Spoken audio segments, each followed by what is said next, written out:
और बुलेटिन की शुरुआत करते हैं राजस्थान की खबरों के साथ। राजस्थान के मुख्यमंत्री अशोक गहलोत ने कहा है कि श्रमिकों का सैकड़ों किलोमीटर चलना तकलीफदेह है।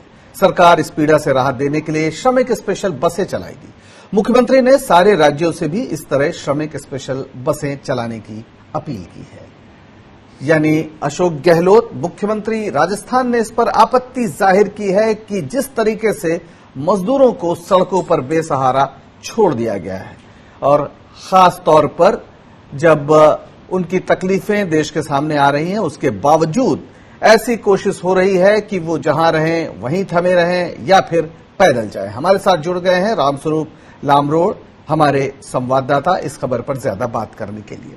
रामस्वरूप, आखिर ये जो मसला है जिसमें कहा गया है कि मुख्यमंत्री की ओर से कि लोग पैदल जा रहे हैं, बहुत ही तकलीफदेह है, तो आखिर राजस्थान सरकार ने क्या इस सिलसिले में खुद कोई व्यवस्था की है? देखिए, सरकार ने अब ये पहल की है, शुरुआत की है कि जितने भी प्रवासी जो बाहरी राज्यों से आ रहे हैं उनके लिए बसों का इंतजाम किया जाए। राजस्थान सरकार इसकी व्यवस्था करेगी, इस तरह का ऐलान मुख्यमंत्री अशोक गहलोत ने कर दिया है। और साफ तौर पे रोडवेज के जो एमडी है उनको निर्देश दे दिए गए हैं कि जितनी भी बसें हैं वो बिल्कुल तैयार रखें। जितनी जितनी जरूरत प्रत्येक जिले में पड़ेगी, जहां भी बाहर भेजी जाएगी वहां पर भेजी जाएगी। इस तरह की बात ये इंटर स्टेट के लिए अभी मुख्यमंत्री अशोक गहलोत ने कहा है। जबकि इससे 2 दिन पहले मुख्यमंत्री अशोक गहलोत साफ तौर पर यह भी कह चुके हैं कि प्रबंध कर भी चुके हैं कि अगर कोई व्यक्ति राजस्थान में ही अलग अलग जिलों की तरफ पलायन कर रहे हैं, पैदल जा रहे हैं, तो उनके लिए भी रोडवेज की बसों की और निजी बसों की व्यवस्था कर दी गई है और कर भी दी गई है। क्योंकि जयपुर शहर के दोनों तरफ, यानी कि आगर रोड की तरफ कानोता में और अजमेर रोड की तरफ बगरू में अलग अलग शिविर बनाए हैं। जो भी पैदल लोग पलायन कर रहे हैं उनको वहां पर रोका गया है। जहां जहां वो जाना चाहते हैं उनके लिए बसों की व्यवस्था सरकार के द्वारा की जा रही है। और ये साफ तौर पे सभी जिला कलेक्टरों के माध्यम से प्रत्येक एसडीएम को ये पाबंद किया गया है कि अगर कोई व्यक्ति, अगर कोई मजदूर, श्रमिक पैदल चलता हुआ पाया जाएगा तो उसके लिए जिम्मेदार उपखंड अधिकारी होंगे। तो वो जितनी गाड़ी उनकी जरूरत होगी उस लिहाज से गाड़ियां मांगे, रोडवेज गाड़ियां देंगी। और इससे पहले मैं एक और बता दूं कि उपखंड अधिकारी को ये व्यवस्था देने से पहले ही, यानी कि आज से करीब 4 दिन पहले मुख्यमंत्री जब पूरी रात सड़कों पर जो है मजदूरों का पलायन लगातार होता रहा था तब मुख्यमंत्री ने बिना किसी आदेश से पहले ही बसों की व्यवस्था कर दी कि जो भी मजदूर चाहे बाहरी राज्यों में जाने वाले हो उनको राज्य की सीमा तक छोड़ा जाए। और छोड़ा गया बाकायदा। हालांकि यूपी बॉर्डर पर काफी तकलीफ हुई थी। जिस तरह से कल समस्या जो आई थी वो भी समस्या उस 3 दिन पहले भी आई थी, तो लगातार आती रही है कि सीमा तक सरकार छोड़ पा रही है, लेकिन आगे जिस तरह से अनुमति नहीं मिल पाती है, जैसे कल नहीं मिल पाई थी जो भरतपुर से करीब 500 बसें जो भेजी गई थी। तो जितने भी पलायन करने वाले मजदूर हैं इंटर स्टेट के लिए जब जिलों के लिए पहले कर दी गई और अब ये कदम उठाया है अंतर जो अलग अलग राज्यों में जो श्रमिक फंसे हुए हैं। और साथ में गहलोत साहब ने यह भी कहा कि जिस तरह का कदम हमने उठाया है ऐसे सभी राज्य पहल करें ताकि श्रमिकों को किसी भी तरह की दिक्कतों का सामना नहीं करना पड़े। रामस्वरूप, ये जो बसें हैं और इन पे जो मजदूरों को ले जाने का सवाल है, ये बहुत गंभीर सवाल है। आखिर कोरोना से कैसे बचेंगे, उसके लिए क्या तैयारी की गई है? क्या बसों में जो भी रास्ते में पैदल जा रहा है उसको सीधे बैठा दिया जाएगा या फिर उसकी कोई व्यवस्था की गई? देखिए, सोशल डिस्टेंस का इन बसों के जरिए भी ध्यान रखा जा रहा है। ये तो पहली बात है, शुरुआत से लागू किया गया है।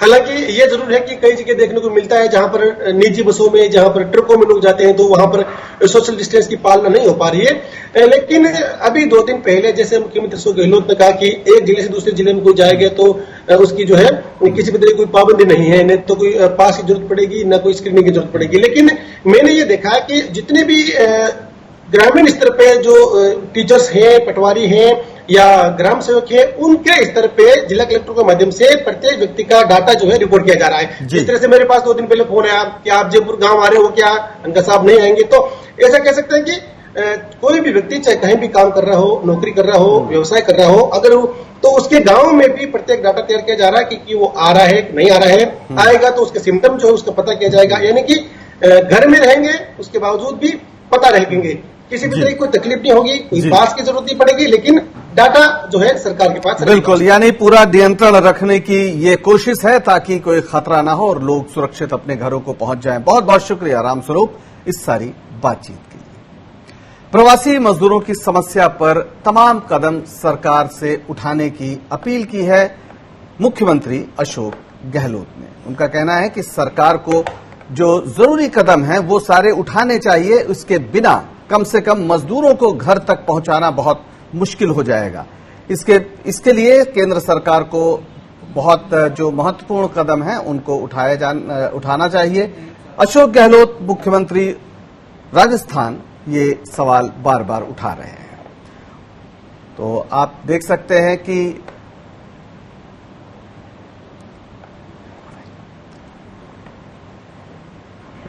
ये खबर आप देख सकते हैं हमारे सामने।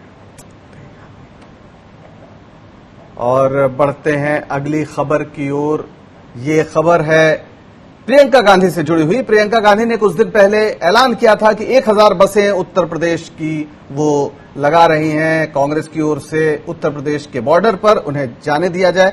भरतपुर और करौली से ये बसें भेजी गई थी, लेकिन उत्तर प्रदेश सरकार ने इसकी अनुमति नहीं दी, यानी बॉर्डर पार करने की अनुमति नहीं दी, जिसके बाद ये बसें वापस हो गई। राष्ट्रदूत अखबार में आप देख सकते हैं ये खबर छपी हुई है। और उत्तर प्रदेश सरकार से ये अनुरोध किया था प्रियंका गांधी ने बार बार ट्वीट करके कि अनुमति दी जाए। अगर सरकार अपनी बसें नहीं चला पा रही है तो कांग्रेस को अनुमति दी जाए। 1000 बसें वो चलाने का पूरा इंतजाम कर रही है, लेकिन सरकार ने फैसला नहीं किया और अंततः जो बसें गई थी वो वापस चली गई। राजस्थान के सीएम का सीतारमण पर निशाना। अशोक गहलोत ने वित्त मंत्री सीतारमण पर निशाना साधा है। राहुल गांधी पर दिए गए बयान को लेकर ये निशाना साधा गया है। प्रवासी मजदूरों से दरअसल राहुल गांधी जाकर मिले थे, सड़क पर मिले थे, फुटपाथ पर बैठे थे, उनसे चर्चा की थी दिल्ली में, जिस पर वित्त मंत्री निर्मला सीतारमण ने अपनी प्रेस कॉन्फ्रेंस में सवाल उठाए थे। मुख्यमंत्री अशोक गहलोत ने निर्मला सीतारमण से सवाल पूछा है कि आखिर इसमें क्या गलत है और बेहतर है कि वो विपक्ष से बात करें, राहुल गांधी की आलोचना करने से कुछ हासिल नहीं होगा। ये भी राजस्थान के अखबारों में महत्वपूर्ण ढंग से छपा है।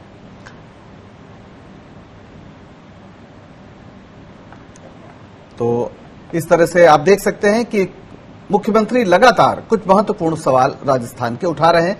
केंद्र सरकार के आर्थिक पैकेज से प्रदेश के 50 लाख छोटे व्यापारियों में निराशा है।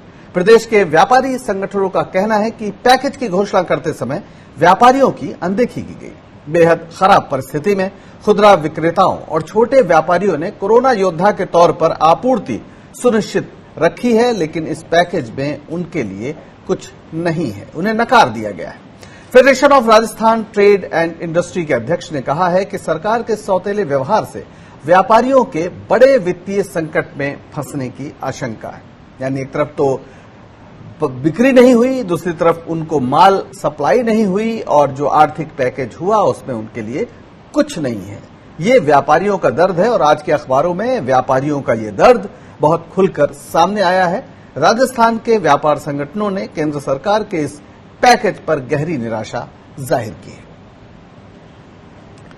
और अब बढ़ते हैं अगली खबर की ओर। कोरोना के खिलाफ लॉकडाउन का चौथा चरण 31 मई तक होगा, ये घोषणा हो गई है। अब राज्य तय करेंगे कि रेड, ऑरेंज, ग्रीन जोन कहां पर बनाए जाएं। राज्यों को मिला पहले से ज्यादा अधिकार, लेकिन इसके लिए केंद्र ने जो मापदंड घोषित किए हैं उन्हें मानना होगा। राजनीतिक धार्मिक जमावड़े पर अभी भी रोक रहेगी। स्कूल कॉलेज बंद रहेंगे। उड़ानें और मेट्रो सेवाएं भी बंद रहेंगी। तो कुल मिलाकर जो छूट है वो रहेगी, लेकिन राज्य सरकारों को अधिकार दिया गया है कि वो तय करें कि कहां छूट देनी है और कहां छूट नहीं देनी है। राजस्थान के अखबारों में भी यह खबर सुर्खियों में है। और अब बढ़ते हैं अगली खबर की ओर। लॉकडाउन ने प्रदेश भर में फूलों के साथ उनकी खेती और व्यवसाय से जुड़े लोगों के चेहरे की रंगत बिगाड़ दी है। वो काफी परेशान है, आर्थिक संकट में है। सब्जी, फल, कृषि उपज को ले जाने की छूट है, लेकिन फल ले जाने की उस तरह से छूट नहीं दी गई है और इसकी वजह से काफी दिक्कतों का सामना करना पड़ रहा है। तो जो खास तौर पर जो बागवानी से जुड़े लोग हैं वो काफी निराश हैं। हालत यह है कि डिमांड में रहने वाले गुलाब के किसान अब जो है गुलाब को तोड़कर सुखा रहे हैं, क्योंकि उन्हें पता है कि फिलहाल वो ताजा गुलाब मंडी में नहीं भेज पाएंगे और इससे उनको काफी नुकसान हुआ है। अब बढ़ते हैं अगली खबर की ओर। महामारी में समूचे उद्योग पर पिछले 50 दिन से ताले लटक रहे हैं। श्रमिकों के पलायन से उद्योग संचालित करना संभव नहीं हो रहा।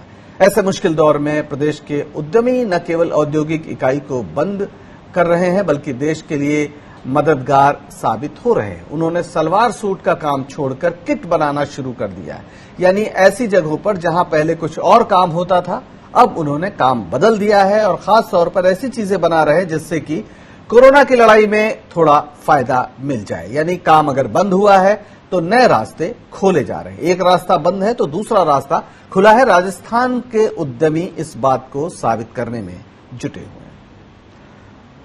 कोरोना के इलाज के लिए रामबाण दवा बताई जा रही हाइड्रोक्लोरोक्वीन पर अब सवाल उठ रहे हैं। चीन में हुए शोध में हाइड्रोक्लोरोक्वीन को बेअसर करार दिया गया है। कोरोना के इलाज में हाइड्रोक्लोरोक्वीन को बेअसर बताया। ब्रिटिश मेडिकल जर्नल में 14 मई को ये शोध प्रकाशित हुआ था। ये वो दवा है जिसको लेकर पूरी दुनिया में चर्चा थी कि इससे कोरोना को रोका जा सकता है। अमेरिकी राष्ट्रपति डोनाल्ड ट्रंप ने इसको बेहद महत्वपूर्ण बताया था और भारत से ये दवा न आने देने को लेकर भी कुछ सवाल उठे थे, जिसके बाद भारत सरकार ने फिर इसके निर्यात पर लगी पाबंदी को हटा लिया था। लेकिन अब शोध में ये पता चला है कि दरअसल इसका असर कोरोना पर फिलहाल होता दिख नहीं रहा है।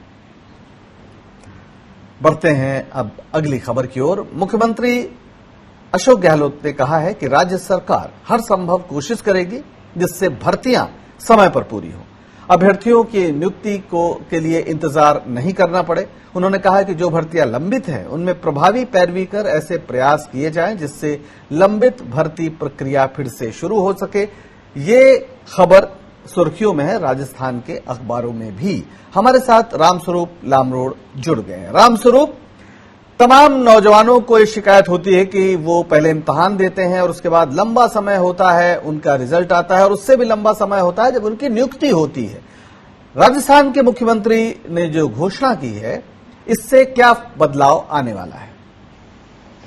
देखिए, हजारों की तादाद में जो अभ्यर्थी हैं, जो लंबे समय से इंतजार कर रहे हैं कि कब भर्तियां पूरी और कब उनको नियुक्तियां मिले, तो उनके लिए एक बहुत बड़ा, अब कह सकते हैं कि फायदा मिलेगा। जिस तरह से अभी सेकंड ग्रेड अध्यापकों की 2018 की भर्ती है, करीब 9,000 अभ्यर्थियों की, वो अभी पेंडिंग पड़ी है। इसके साथ ही एलडीसी की जो भर्ती है 11,223 की है, वो भी अभी लंबित है। और कृषि पर्यवेक्षक, महिला सुपरवाइजर, प्रयोगशाला सहायक और आरएस 2018, तो ये भर्तियां जो है इस कोरोना संक्रमण के कारण ही जो है इसके परिणाम आने के बावजूद भी नियुक्तियों का दौर शुरू नहीं हो पाया। हालांकि इसके अलावा जो चिकित्सा महकमे से जुड़ी वैकेंसियां हैं, उनमें इस कोरोना संकट काल में भी मुख्यमंत्री अशोक गहलोत के निर्देश के बाद नियुक्तियां दी है। जिस तरह से नर्सिंग ग्रेड सेकंड का जो परिणाम आया था, जीएनएम की भर्ती का जो परिणाम आया था, उनमें सभी को नियुक्तियां इस कोरोना संकट काल में बीते दिनों दे दी गई है। और साथ ही डॉक्टरों जो भर्ती की गई है उनको भी जो है पूरी कर दी गई है। लेकिन अब जिस तरह से राजस्थान पुलिस की भर्ती है, वो अभी एग्जाम उसका हो नहीं पाया, वो पेंडिंग पड़ी है। पटवारी की जेएन की भर्ती हुई, ये कुछ भर्तियां हैं जो अभी जिनका एग्जाम होना बाकी है, यानी कि विज्ञप्ति निकली हुई है और एग्जाम होना बाकी है। तो अब सरकार ने, मुख्यमंत्री अशोक गहलोत ने जब सभी को प्रभावी रूप से जल्दी पूरी करने की बात कही है, तो तमाम जो अभ्यर्थी हैं उन्होंने काफी खुशी जाहिर की है कि उनके जो 4-5 भर्तियों की जो है परिणाम आ चुका है, उनकी नियुक्तियां बाकी है, जैसे एलडीसी, सेकंड ग्रेड शिक्षक और आरएस हो गया। तो इनमें अब कह सकते हैं कि जल्दी जो है इनको नियुक्तियां मिलेगी। बड़ा फायदा बेरोजगारों को होने वाला है। बहुत शुक्रिया रामस्वरूप इस सारी बातचीत के लिए। राजस्थान की खबरों में आज बस इतना ही।